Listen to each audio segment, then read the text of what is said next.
Share with folks what you got to see on your end.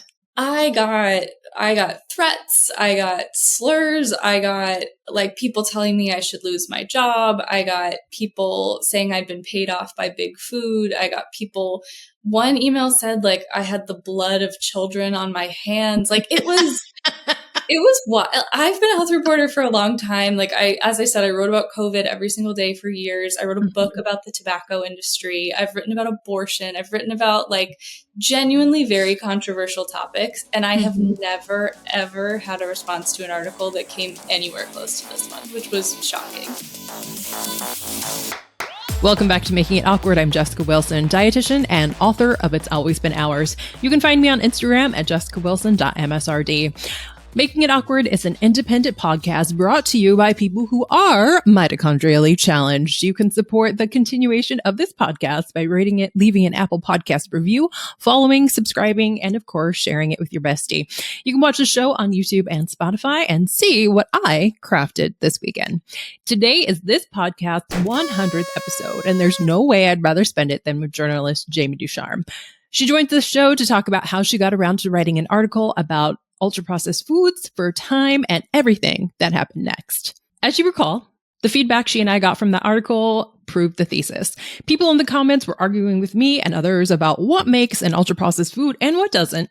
And I wonder what folks would have said at the time if they know that RFK Jr. appointed FDA Commissioner Marty Makary agreed with me, Jamie, and the other experts in that article. Let's talk about ultra-processed foods because you guys are working on a definition for that, which is wild that we've been talking about processed foods for so long, but we don't have a definition. Yeah. In that clip, he's talking to Dasha Burns at Politico. And honestly, even if RFK Jr. himself had said there's no clear definition, it probably wouldn't have made a difference. It's not about the definition. It's about personal identity and healthism.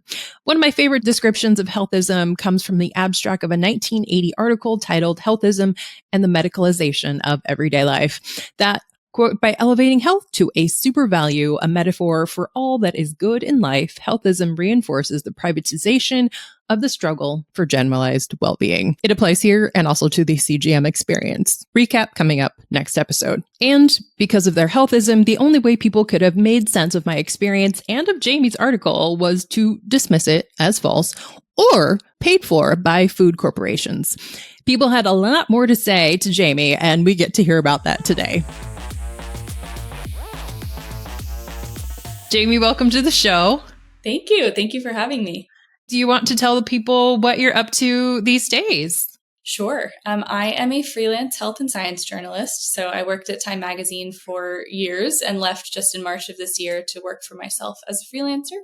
So now, I'm writing for a bunch of different places and still covering a wide variety of topics within health and science. Nice. How long had you been doing nutrition-y stuff at Time? I bounced around a lot at Time and I still do now. So it's not that nutrition was like my focus per se, but I would write about it when a topic crossed my radar that I was interested in. So I was at Time for 7 years and I covered nutrition off and on throughout that whole time. And what was your claim to fame over there for 3 years or so? My claim to fame was writing about COVID every single day from March 2020 to probably about March 2023. When COVID started, I think we had 3 full-time health reporters at Time. So It was truly all hands on deck. That's all we did for years was write about COVID. So that was fun. Was that better or worse? I don't know, knowing everything or knowing nothing? Which one? I don't know. For me, it was better because I'm an anxious person and I know I would have been seeking out the information anyway. So it felt at least like I was doing something productive by hopefully helping other people answer their questions and sharing the information and learning the stuff I would have been panic Googling from actual researchers and doctors. But there certainly were points where I was like, wow, I would love to not think about the novel coronavirus for even one day. That just was not possible for a long time. Yes. Were you a resident expert among your friends? Would they just call or text you to ask questions? Yes. And honestly, people have done this to me about various topics that I've written about the whole time I've been a health reporter, but especially COVID. And I always say to them, like, do keep in mind, my degree is in journalism. Like, I have no science background, no medical background whatsoever. So I'm happy to tell you what I've learned, but also ask your doctors. Yes. Good call. And did you get deep or see the conspiracy theories around COVID?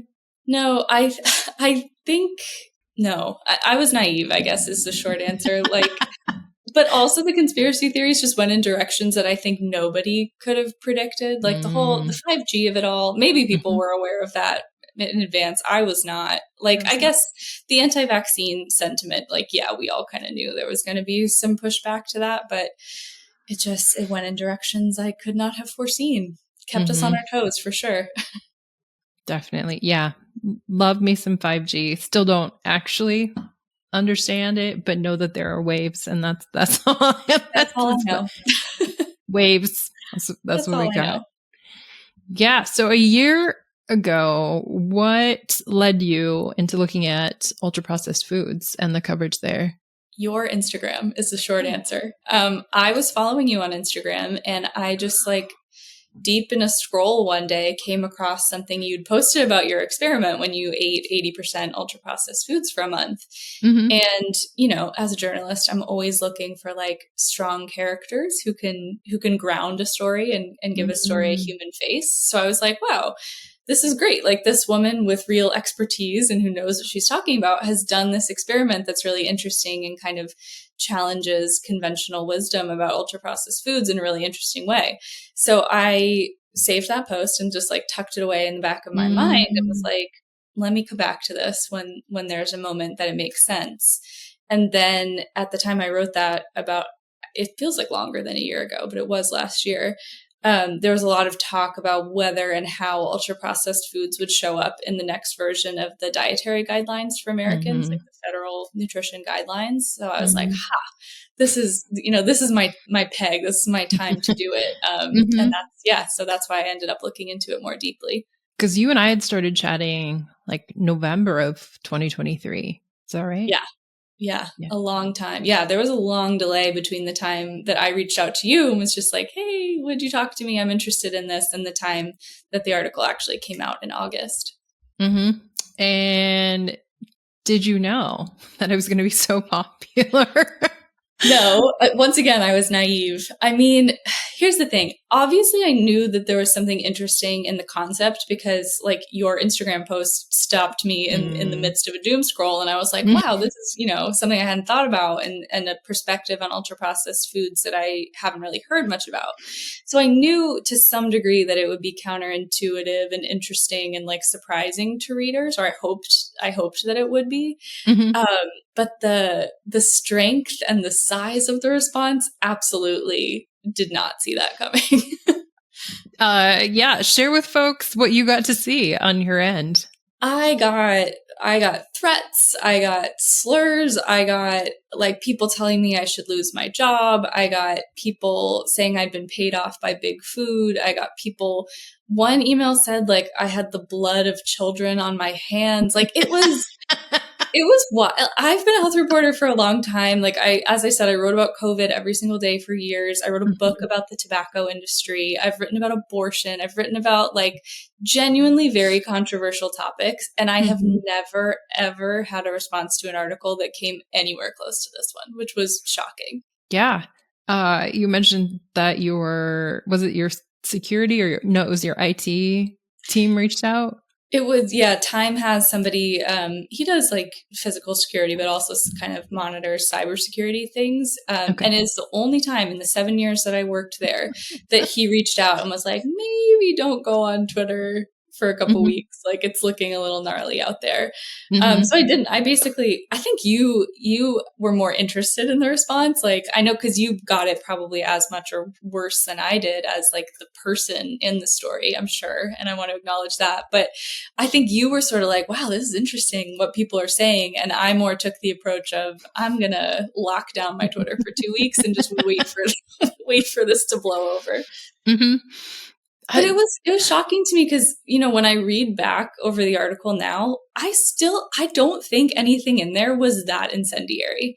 All it was really saying is the definition of ultra processed foods is bad and so broad that it's effectively meaningless. Yeah. There are still a lot of outstanding questions about how these foods affect your health and whether some are different than others. And because there's so much ambiguity, it's really difficult to make guidelines and policy and regulations applying to ultra processed foods. To me, that's all the article says. And people freaked out in a way that I could not have predicted. And you weren't saying it, right?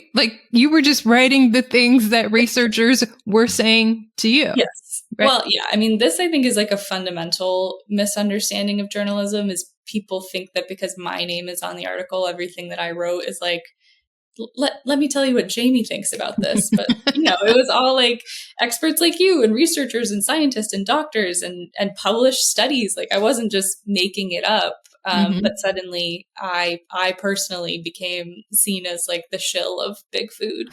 Yes. What a great word. Also, I'm sure I heard it, right?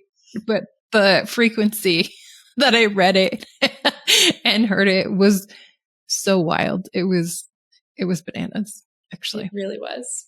It really was. And what was crazy, sorry, now I'm reliving this and I can't stop thinking of all the crazy details.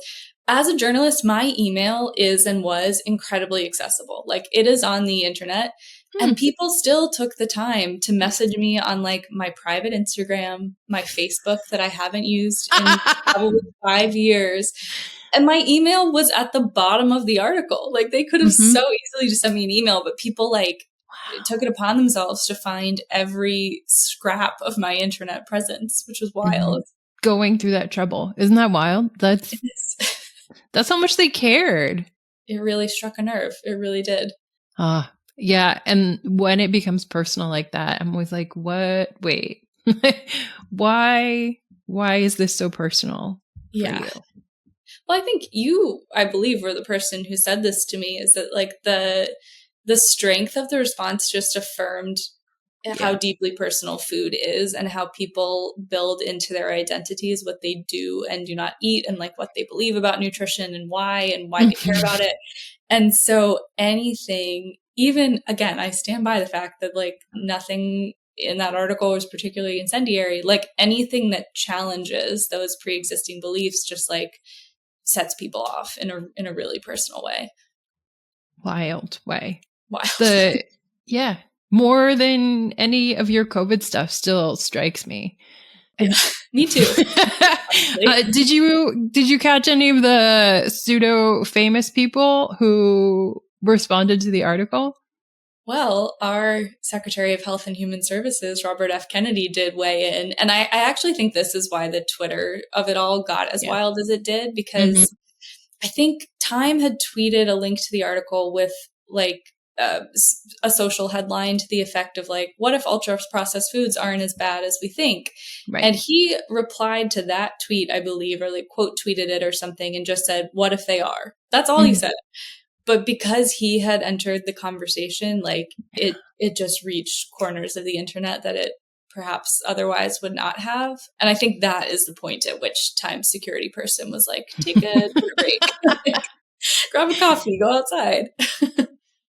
Because that was days after he had dropped out of the presidential race, and he and Trump had been on stage talking about how he was going to go wild on health. Exactly. And in retrospect, this was perhaps an error on my part and on the parts of others at Time that we'd been, as you said, we'd been working on this article for almost a year at this point. And it just so happened that it came out at that moment, but it made it look, and it gave people on the internet fuel to say that we had created this 3,000 word article overnight as a way to just oppose the Kennedy Trump administration however way we could, which was not true. But the time was unfortunate because it gave them some fuel to say that. Yeah. Would you say that this defined or was a benchmark in your journalism career? Yes, I think so. Every journalist, sad to say, is used to getting hate mail and like deranged reader emails. It's just sort of, it is unfortunately part of the job in this day and age. But I think I had been pretty lucky up to this point where I would get my fair share of that stuff. Then nothing that really, I guess, scared me or like shook me enough that I was just not interested in even reading it and being on the internet. And so, yeah, this was definitely like a first where it reached that point for me. Yeah. I think the first time I talked to you, you said you hadn't been on the internet, but your husband had been and was like putting together the RFK pieces. Yeah. Yeah, it was my, I can't remember if we were married, but my now husband was the one who was like, did you see that RFK has entered the chat? And I had not. And I did look at that because I thought, this is going to be interesting. But for the most part, I just let him kind of keep an eye on what was going on. And because he's a big Reddit head as well. So he was kind of like monitoring the Reddit end of the conversation. And I just kept out of it. Yeah. So folks know that Mark Hyman weighed in on this, but did I tell you that Casey Means was also one of the people? I don't think you did. I don't think I did either. And probably at the time that name wouldn't have meant as much to me as it does now, but now I'm dying to know what Casey had to say. She put up just a screenshot of the first title, which was, "What if ultra processed foods aren't as bad as you think?" And she didn't say much about it, but it was like, don't let people confuse you. If you think they're bad, they're bad. Just like stuff like that. And the comments were like, thank you so much for, looking out for us. Thank you so much for speaking out on this, etc. And she saw it, I think, the next day. It was, I think, same day when Time changed the article to why One Dietitian is speaking up for ultra processed foods. And the next day she posted that screenshot onto her social media and said, hey guys, we did it. And like took credit for the changing of the title. Oh, that's funny. Because also nothing about the content changed. Like the article didn't change at all. No, it definitely seemed that Time was like getting rid of responsibility or like distancing itself as a magazine maybe from the article and making it more about me. But I, to be honest, I didn't know that the headline had been changed until retroactively. This is like something that's wild to people outside of journalism, but writers don't write the headlines, don't have any control over the headlines. So I don't have a lot of insight into what happened there. But yeah, there were a lot of like, Time Magazine has changed the headline sort of tweets. And it's like, the headlines change pretty frequently. It wasn't as nefarious as it looked, I think, to people. But yeah, she's the reason why, just in case you were curious. Great. Who was she a year ago? I guess it was after RFK was confirmed or around that time. I did reach out to her for an interview request. Just, we were covering all these people who were poised to be influential in the MAHA movement. And perhaps that is why she never answered my email. Interesting. Oh, well, I guess you did before she disappeared. After she was announced as the presumptive nominee, she's like gone dark on social media.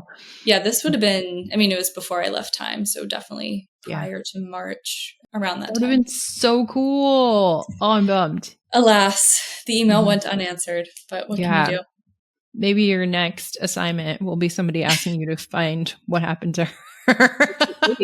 I'm in control of my assignments now, so maybe I'll go down that rabbit hole. The people, I've had multiple requests, just wondering what's happening. It's been months? It's been months since it is. We don't have a Surgeon General, but to be honest, I wasn't so focused on one before now. Yeah, fair enough. Yeah. I think that's true of so many government positions that people really hadn't thought much about until they saw who filled it in this administration. What do you think about their dietary guidelines, MAHA informed, perhaps? We still haven't seen them. Dietary guidelines and the defining of ultra processed foods. I think it is past time to have a definition, like a standard agreed upon definition of ultra processed foods. I don't have a strong degree of faith that this will be the right definition, but I think like for the scientific community more broadly, coming up with a reasonable, agreed upon definition that doesn't categorize like a shocking amount of the foods that we eat every day as ultra processed foods with no nuance between them. I think that's a good goal. Again, don't have a ton of confidence in what this particular definition will be and what the dietary guidelines will say about it. Yeah, it'll be something. I look forward to it. At first, I was modestly concerned / afraid about what would be classified and what would be like taken out of food supplies beyond the sugar, candy, soda language, which has been in the dietary guidelines forever, until the MAHA second report came out and didn't say anything negative about like pesticides or particularly glyphosate, which has been something the moms have been upset about, and didn't do much in my reading of the leaked draft, it's not out yet, about food and pesticides in it. And I realized how much industry has influenced it. And so now I am curious.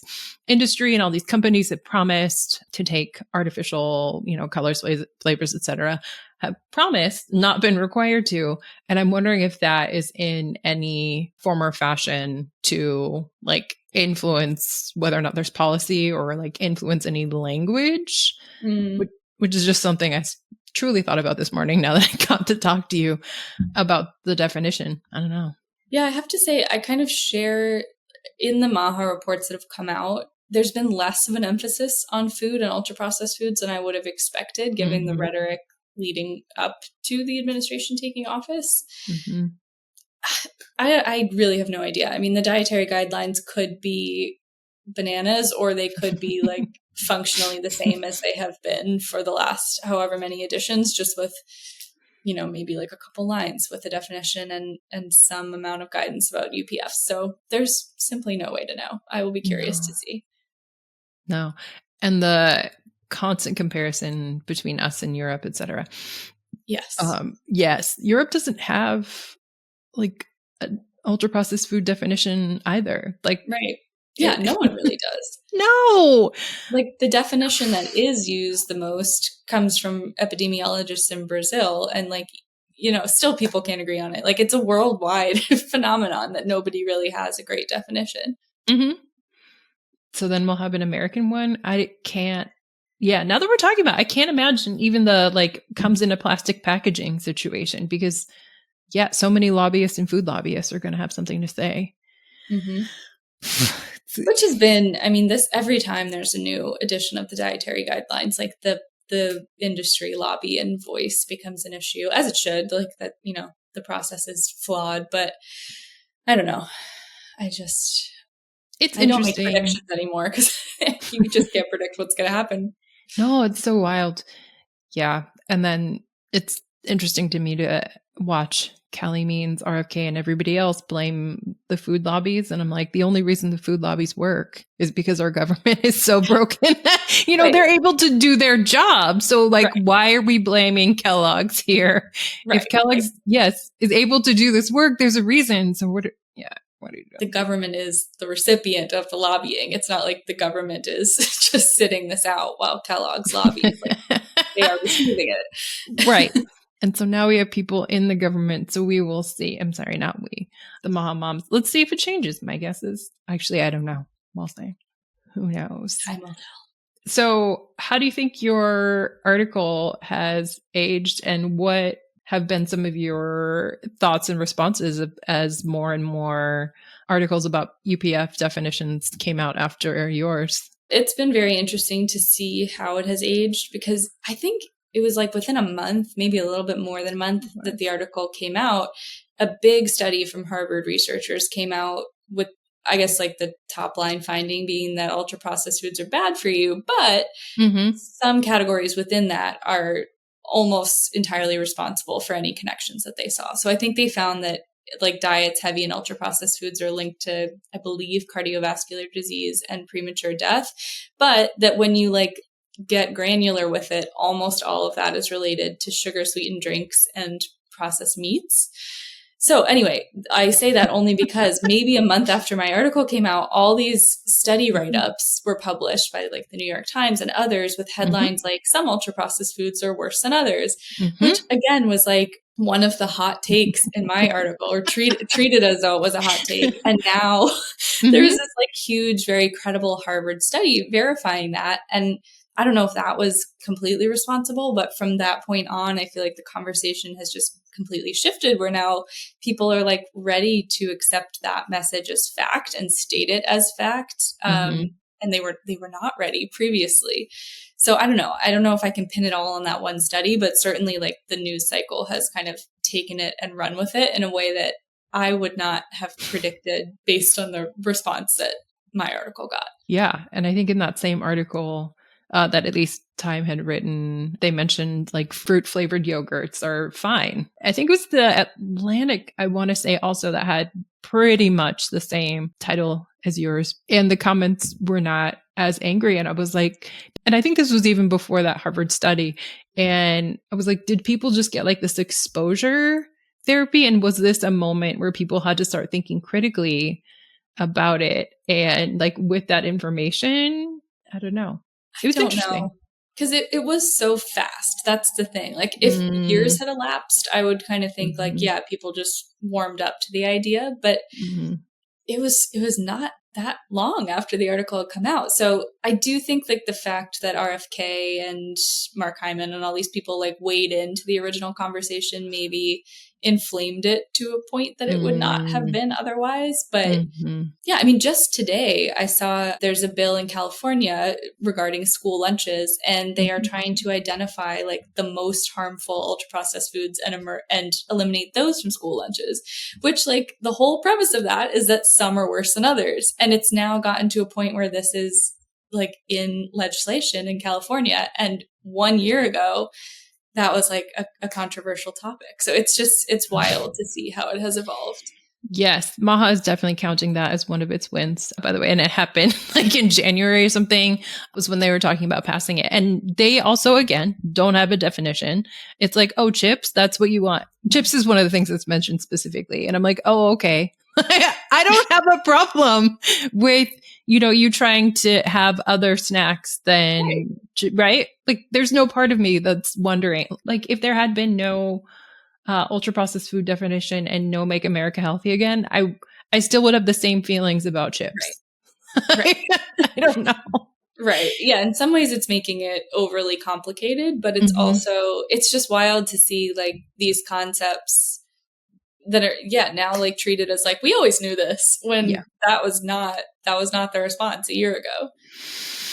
It's wild. Very fun. But yeah, my visions of you at like in those, I think, couple weeks after the article, I didn't reach out and was like, oh my gosh, is Jamie mad at me? Is she upset? No, I thought the same thing of you. I was like, wow, she is going to regret that she talked to me. She was going to regret like being willing to be in this article, because again, like you were more public in that whole thing than I was. Certainly you were in the article. So I was like, wow, this poor woman is going to deeply, deeply regret that she was willing to be interviewed for this piece. And also not. So that, yes, definitely the opposite happened, because I love, people just seeing how their big feelings come through, and for folks to reflect on how something between passionate and delusional, I don't know, people, and just being able to witness that for other like people. Why does this matter so much? Like this is a problem. But hey, now here we are. Let me look at where's ultra processed food hysteria on the chalkboard with lines to tradwives and the health influencers. But I'll draw back. Where's COVID? COVID's before that. Yes, that goes to the health influencers and health hysteria, which you were there on the front lines as well for that. Yeah. But I need your chalkboard, I think, to connect all of these things. For me, it's like, I don't know, I think I almost compartmentalized like the COVID years. And I was so deep in it that I couldn't, look beyond like just getting through each day. So I need you to do the chalkboard and yarn analysis and figure out how all of this connects. I want red yarn, but we'll get there. We'll have a giant corkboard at some point. That's next. Yes. I'm looking forward to it. I sent you an article from New York Times. I think it was just a couple weeks old. I saw it initially actually on Chris Van Tulleken's Instagram. Yeah. He's got this very engaging, like holding his child, just like wanting to announce these wins. And you can tell he's trying to appeal to like the regular people in it and talking about how this is what we knew, that ultra processed foods were so terrible. And this study proves it because people lost twice as much weight with minimally processed diets than they did with ultra processed diets. And I'm like, okay, so if people are losing weight, what is that, like 30 pounds versus 15 pounds? It's gonna be this giant, the way that he is talking and saying how right he is. I'm like, wow, I need to take a breath before looking at this study because it's going to have some like grand reveal. Mm-hmm. And then it's 2 and 4 pounds. Right. 4 pounds lost with the minimally processed diet, 2 with the ultra processed diet. What did you think about that from an article and like title and write-up perspective? I am at least glad that they did include that it was 2 and 4 pounds and not like the New York Times, I think, operates generally at a higher standard than what I'm about to say, but you do see a lot of shoddy health reporting that's just like, and I'm making all of this up, like eating lollipops increases your risk of death by 200%.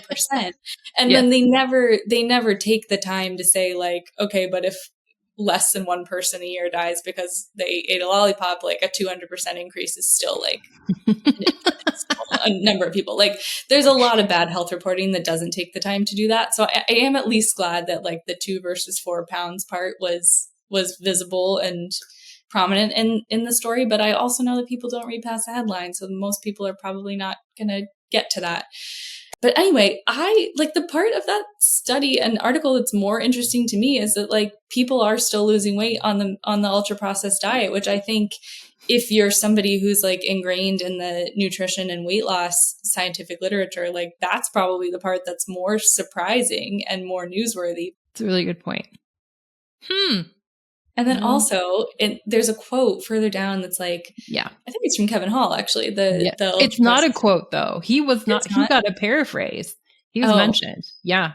Thank you for checking me on that. But he said something to the effect of like, the processed diet still caused weight loss, like probably because it was more nutritious than what participants had been eating before the study. Like, I think it was Kevin Hall who said that, something to that effect, which is just so interesting. I don't think Kevin Hall falls into this camp, but there's so many researchers who like never would have put nutritious and processed in the same sentence. And so it's fascinating to me that like the conversation is now at a point where statements like that are made as like a paraphrase in the article, not even a direct quote. Right. And then the last paragraph, quote, "You don't have to cut out ultra-processed foods entirely," Dr. Davy said, "but try to cook at home as much as you can, focusing on fresh fruits and vegetables, lean proteins, and whole grains, things that we know are good for us," she said. What? Why did we need this article in the first place? What is new? I don't understand what's new. Yeah, I mean, that to me, like, I think the only new part is this finding that, like, people are still losing weight on processed diets. Like, that to me is the most surprising part. Yeah, because the idea is that people will gain weight on right. the ultra. Like, that's what most of the messaging and previous research and, like, expert commentary has said. Yeah, and all of these are statistically significant because 2 versus 4. Right. Not because like total body weight loss in the graphs, it was like 1% and less than 1% body weight loss. Like that can happen in a day. Like,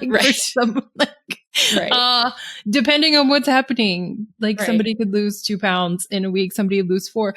And then my favorite is always when they extrapolate out to say, or to pretend that this would just keep going on for an entire year. Like if the study was continued, this would go on for a year. Yeah. And they would just. It wasn't continued. No. And with that logic, always in studies, I'm always like, so if you think this will continue for a year, then it would continue for 2 and 3 and 4. Mm-hmm. And like, do we end up with somebody who weighs 0 pounds? No. Yeah. Eventually you disappear. Right. Like that's what you're saying. Right. If we're extrapolating out for a year, and it was mostly women, and which I don't know if matters, but still the people who were interviewed here are interesting. Dr. Walter Willett, one of my favorite. Yes. He says we need a year at minimum for serious weight loss studies because early changes often reverse or don't continue. So yeah, like, so we're still here. The landscape of, I guess, nutrition reporting on research to me still seems dismal, or does it need to be sensationalized? Like it's not the dramatic Chris Van Tulleken by any means, but still, like, this is nothing. This is not, it's not helpful. Yeah. I don't know. I guess I struggle with this as a health reporter myself, where people want this information. And I guess it is like a constant push and pull of assessing, do you give the people what they want, or do you maybe like wait and do less of the like little incremental studies like this and wait until you can pull it together into something that is longer and will go into more depth and like has more room for nuance. I think there's room for both, but I take your point. Yeah. I think a lot of people have lost faith in nutrition reporting, and like that alone is worth paying attention to and looking for ways that we can do better as a field. Yeah. Because I think this article just reinforces what the people love to talk about already. And did we? Have you noticed more articles about longevity when it comes to influencers? Yeah, I feel like longevity is, I don't know why, but it's like the health word right now. Like everything has to come back to longevity or health span. Health span is another big one. Okay. Like not how long you live, but how healthy, or how long you live as a healthy person is the way it's often described. I don't know. I don't relate. I don't resonate with a lot of that because it feels so extreme. Like we were talking about Brian Johnson before, like to do all of these things in pursuit of longevity just makes the life that you are living feel so hard and joyless. And I don't know. So for that reason, I'm like a little skeptical of this, this trend towards longevity as like the guiding principle of all health right now. Yeah. What's your read on people, Jamie? Like, do we need something new and sparkly that is the same thing over and over again? I don't know. I really don't know. I think we kind of do. I mean, I think, we love novelty and we love to kind of do the same stuff that we've always done, but feel as though we're striving towards a new goal, I think. Like, I think it's the same. You mentioned wellness, the same way in which beauty was kind of transformed into wellness. Like, people are kind of doing the same stuff with some differences that they always were, but they can channel it towards like a new source and feel good about that. And I think maybe longevity is the next step in that process. Because, like, of course it sounds good. Of course, like, who doesn't want to live a long, healthy life? Like, that makes perfect sense. It's just that when you're really tailoring everything in your day towards that, at a point, it's like, is that actually healthy? Or are you just sort of setting yourself up to fail because nobody can guarantee how long you're going to live? I don't know. I have a lot of conflicting feelings about this. So many. And the money, it seems, in longevity is even more, well, nope, lies, wellness. There's a lot of money there. You do remind me that up there on the chalkboard, I do have Goop, because I feel like Gwyneth was one of the originals that really commercialized health, wellness, and stuff. And I have her going to Clean Living, which then has a bunch of other branches as well. So, yeah. But honestly, the truth is, like, with longevity, a lot of it, again, is free. Like, the stuff that is actually research backed is like, try to stay somewhat physically active, like see your friends, have a strong community, get sleep, like all of these things that actually are proven to help with longevity are things you don't need to commercialize, but that is not stopping people. Great point. That's perfect. Yeah. But instead I can buy supplements. Right. Which, by the way, are processed. No. What? What are supplements if not like the ultimate ultra processed food? I think that's like a deep irony to me. Yeah. How is this showing up for you, the whole ultra processed foods conversation in your work and your conversations with clients? Clients are very afraid. Patients are very afraid. And then we'll have to talk about, like, is it better to eat food or like to not eat food? And some people have differing opinions on whether or not we should be eating food. But a lot of my patients, at least at the clinic, are undersheltered or, homeless or eating out of their cars or, are disabled and can't cook and are really feeling a lot of both pressure and guilt and shame about, literally buying food at Trader Joe's. And so I don't think it's helpful. Yeah, I don't think it is either. Yeah. I think people at the end of the day, like, do kind of already know the basics, and this, I guess, goes back to your point about nutrition reporting. Like, I think most people kind of know in broad strokes, like the basics of nutrition and what they like should be eating in an ideal world. But then there's just so much like information complicating that it makes it harder than it needs to be. Mm-hmm. Yes. And I feel that when we're always compared, when Americans are compared to other countries, right? It's so easy. They have these, better options and don't have X, Y, and Z thing. And nobody ever steps back to be like, why are those products selling? It's not because they're, quote, addictive. It's not because of any of these things. In my experience, people would love to sit down, do a 3-course, salad, whatever meal.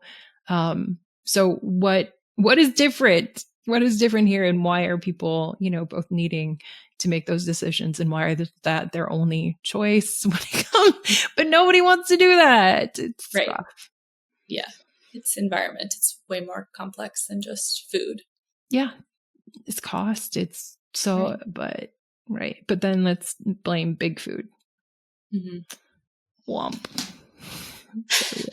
Is there anything that's been on your mind? No, my mind is blank. No, I'm kidding. I think you asked me all the questions that I wanted to talk about, so I think I'm good. Where can the people find you, and what are you working on? I am working on a whole bunch of different stuff, most of which I cannot talk about at this point. But I am no longer on Twitter, not because of the incident that we've discussed, although that was a contributing factor. But I'm not on Twitter anymore. So actually, LinkedIn is the best way to follow my work these days, which is a little old school of me. Or my website, which is jamieducharme.com. Are you thinking about interviewing Dr. Kevin Hall for his book tour? I may. I interviewed him, as you know, for the article that you were in, and I actually found him to be pretty thoughtful and nuanced on this topic. So I am interested in his book and may end up talking with him. Okay. Can I bring you back to talk about Gwyneth? Sure. That'll be a fun, fluffier episode when things are feeling hard. So, sure. Yeah. We'll do that sometime. Sounds good. Jamie, thanks so much for coming on the show. Thank you for having me. This was fun. Thanks so much to Jamie for coming on the show. I hope to have her back soon. Stay tuned next week for the CGM and wearable device recap episode with Selena Salfin and Megan Saishi. Here's a fun ad that I created after the Time recap article. Today's episode is sponsored by Big Food. Big Food is for those who want to go big or go home. Their food girth and height is unmatched. Big Food is the biggest of the big foods. Big Food will help you feel massively energized. As the largest food corporations around the world, they needed me to advertise for them bigly. They are happy to support the big ideas of making it awkward and throw massive amounts of money behind my work. Our values are truly aligned. Welcome Big Food to the Making It Awkward family. Big Food. It's what's for dinner. You can watch video of this ad and my craft on YouTube and Spotify. It's also on my Instagram, jessicawilson.msrd. And with that, I hope you go out and eat a giant piece of food today. Making It Awkward is a production of me, Jessica Wilson, author of It's Always Been Ours, and The Body Politic. It's edited, of course, by Jen Jacobs, who loves to eat a huge carrot, potato, croissant. It's supported by the legacy of Sacramento Outboard Services and, of course, Big Food, the giantest of the food. Side note, we're talking about the size of the food, not the corporations of the food. Yeah, you can find it on YouTube, Spotify. It would be great if you rated the show for its 100th episode. Take care, friends.